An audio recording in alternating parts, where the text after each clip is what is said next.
Hello all, welcome back to my channel. आज एक बहुत ही इंपॉर्टेंट टॉपिक पे बात करने वाले हैं।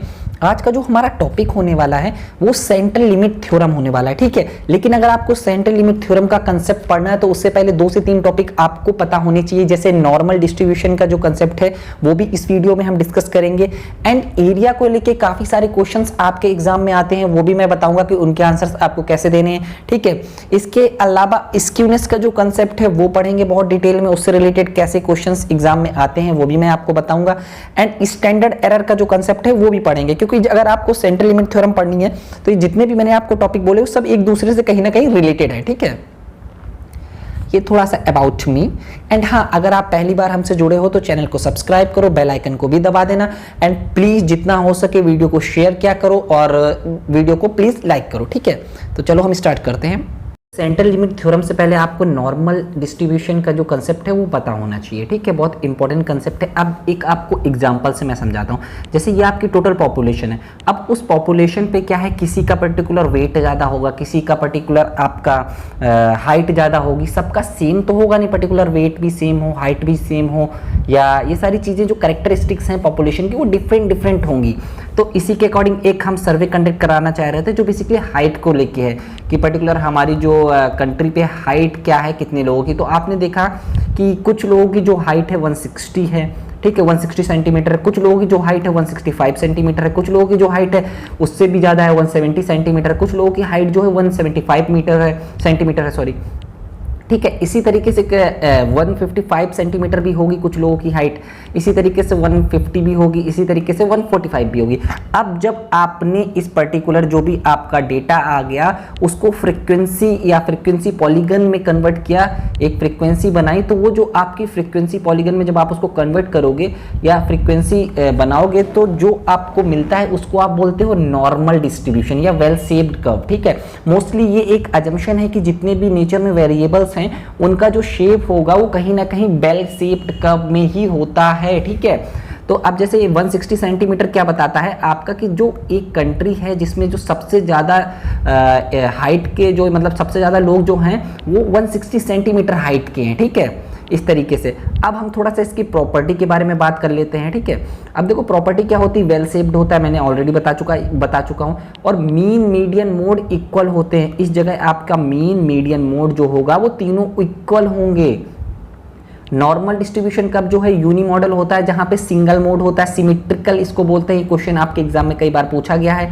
कंटिन्यूअस कर्व होता है आपका, जो एक्स एक्सिस होते हैं उनको कभी भी टच नहीं करता है, और इसका जो टोटल एरिया होता है 100% और 1 हो सकता है। इससे बहुत सारे क्वेश्चंस पूछे जाते हैं, ठीक है, उनको मैं आपको बता दे रहा हूँ, ठीक है। अब जैसे अब मान के चलते हैं, कभी कभी क्वेश्चन पूछ लिया जाता है +-1 स्टैंडर्ड डेविएशन के बीच कितना एरिया होता है। अगर वो परसेंटेज में दिया है तो वो हो जाएगा 68.27, अगर आपको पॉइंट में दिया है तो फिर 0.6827, और कभी कभी आपसे पूछ लेता है +2-2 स्टैंडर्ड डेविएशन के बीच कितना एरिया होता है, तो वहाँ पे 95.45 हो जाएगा। इसी तरीके अगर +3 और -3 के बीच पूछा तो ये भी हो जाएगा।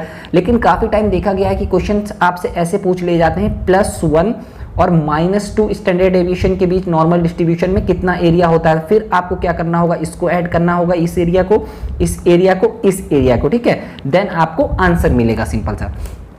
अब देखो इसमें क्या लिखा है, 2 terms that describe a normal distribution, mean and standard deviation. Mean basically हमारा क्या होता है, जो एवरेज वैल्यू होती है, ठीक है, हाईएस्ट प्रोबेबिलिटी, ठीक है, ऑफ ऑब्जर्व। स्टैंडर्ड डेविएशन क्या होता है, measure of how spread out the value are. जैसे मान के चलो 165 सेंटीमीटर जो था आपका वो पर्टिकुलर मीन है, या मान के चलो ज़्यादातर लोगों की जो हाइट है वो ये है। लेकिन बहुत सारे लोग ऐसे भी जिनकी हाइट 165 170 है, तो ये कहीं ना कहीं आपका स्टैंडर्ड डेविएशन को मेजर करता है, या स्प्रेड डेटा का कितना स्प्रेड है उसको मेजर करता है। जैसे जैसे आपका स्टैंडर्ड डेविएशन इंक्रीज होगा, नॉर्मल डिस्ट्रीब्यूशन का जो कर्व होगा वो बढ़ता जाएगा, वाइडर होता जाएगा, ठीक है।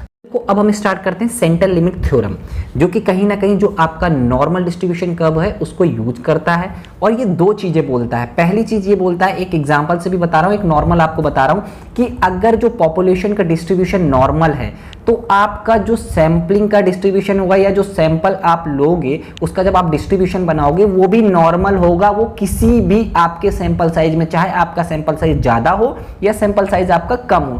तो वही एक एग्जाम्पल के द्वारा मैंने ये चीज़ बोली है if the population of all subscriber to a magazine were normal, अगर आपका पॉपुलेशन डिस्ट्रीब्यूशन नॉर्मल है, you would expect its sampling distribution of mean to be normal। यहाँ पे आपका जो सैम्पलिंग डिस्ट्रीब्यूशन होगा या जो आपका सैंपल से जब आप सैम्पलिंग डिस्ट्रीब्यूशन बनाओगे वो भी नॉर्मल होगा, चाहे आपका जो सैंपल साइज हो लार्ज हो या सैंपल साइज आपका स्मॉल हो, ठीक है, जो कि मैंने एक एग्जांपल पे आपको बताया है। यहाँ पे आपका ये पॉपुलेशन डिस्ट्रीब्यूशन है जो कि नॉर्मल कर्व का है, ठीक है।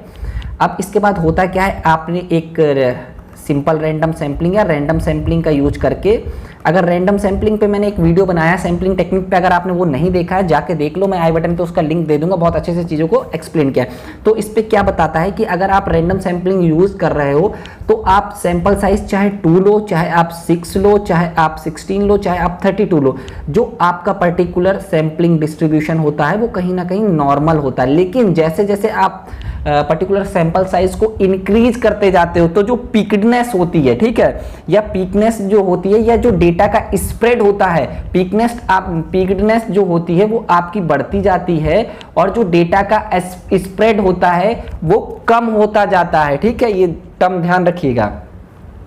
फिर अब देखो दूसरी कंडीशन क्या होती है भाई, अगर आपका जो पॉपुलेशन है वो नॉन नॉर्मल है, आपका जो पॉपुलेशन या पॉपुलेशन का जो डिस्ट्रीब्यूशन है वो नॉर्मल डिस्ट्रीब्यूशन नहीं है, तो सेंटर लिमिट थ्योरम बोलती है कि कोई बात नहीं, अगर आप लार्ज सैंपल साइज लोगे, अगर आप 30 से ज़्यादा का सैंपल साइज लोगे तो आपका जो सैंपल का डिस्ट्रीब्यूशन होगा वो भी नॉर्मल होगा, लेकिन अगर आप 30 से कम लोगे तो नॉर्मल नहीं होगा। इसका भी एक पर्टिकुलर आपको बढ़िया सा एग्जांपल देते हैं, ये कहीं ना कहीं आपका पॉजिटिवली स्क्यूड है, इसके बारे में भी थोड़ा सा आगे हम बताएंगे कि पॉजिटिवली स्क्यूड क्या होता है, इससे कई सारे क्वेश्चंस पूछे जाते हैं, ठीक है। जो डेटा है आपका, जो पॉपुलेशन का डिस्ट्रीब्यूशन है वो पॉजिटिवली स्क्यूड है, नॉर्मल डिस्ट्रीब्यूशन नहीं है। जब आपने 2 पर्टिकुलर सैंपल साइज लिया था तो कहीं ना कहीं जो डाटा था आपका वो नॉर्मल डिस्ट्रीब्यूटेड नहीं था, पॉजिटिवली स्क्यूड था। जब आपने 8 का लिया तब भी आपका कहीं ना कहीं जो डेटा है नॉर्मल डिस्ट्रीब्यूशन नहीं है,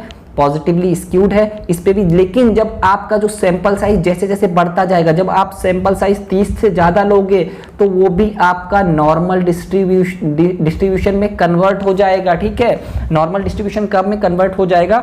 और जो आपका, और आप जैसे जैसे डेटा या जो आपका सैंपल साइज को इंक्रीज करते रहोगे वैसे वैसे जो डेटा में स्प्रेड है वो आपका कम हो जाएगा और जो पीकनेस है वो आपकी बढ़ जाएगी। जैसा कि आपको आप देख रहे हो, जब आपने 2 का डेटा लिया है तो पिकनेस कम है, जब 8 का डेटा लिया है तो पिकनेस थोड़ी सी बढ़ी है, 16 पे थोड़ा सा और बढ़ा है, 32 पे पूरा नॉर्मल डिस्ट्रीब्यूशन कब बन गया है, ठीक है। अब ये थोड़ा सा ये मैंने ये भी लिखा है, as the user increase the number of sample to 30, 40, 50 the graph of the sample mean will be move towards a normal distribution. जैसे जैसे आप अपना सैंपल साइज इंक्रीज करोगे वैसे वैसे जो आपका सैंपलिंग डिस्ट्रीब्यूशन है वो नॉर्मल डिस्ट्रीब्यूशन होता जाएगा, ठीक है। तो the sample size must be 30 और higher for centre limit theorem to hold. अगर आपका जो पर्टिकुलर पॉपुलेशन नॉन नॉर्मल है या नॉर्मल डिस्ट्रीब्यूटेड नहीं है तो उस कंडीशन पे जो आपका सैंपल साइज है वो 30 से ज्यादा होना चाहिए, तभी आपका जो सैंपलिंग डिस्ट्रीब्यूशन होगा वो नॉर्मल डिस्ट्रीब्यूटेड होगा, ठीक है। बात करते हैं स्क्यूनेस का, थोड़ा सा जो कंसेप्ट है उसको समझेंगे क्योंकि जो आपके एग्जाम में कई सारे इससे क्वेश्चंस आते हैं, ठीक है।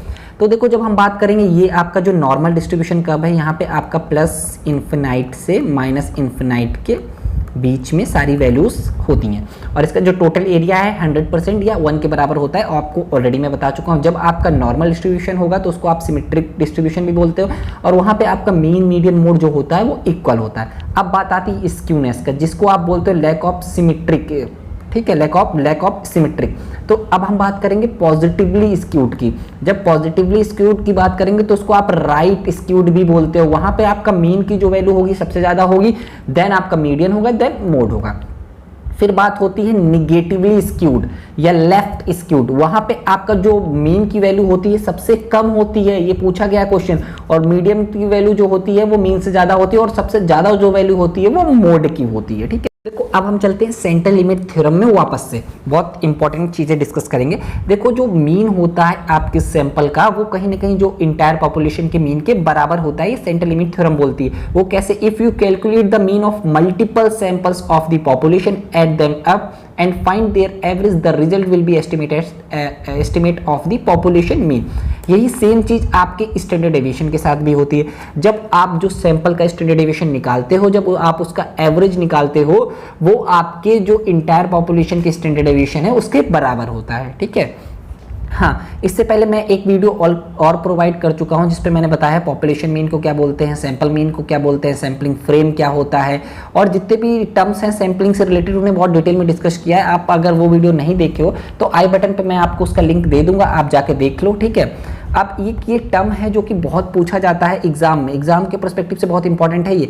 The central limit theorem states that if you have a population with mean you, population का जो मीन होता है उसे हम म्यू बोलते हैं, एंड स्टैंडर्ड डेविएशन सिग्मा। ठीक है।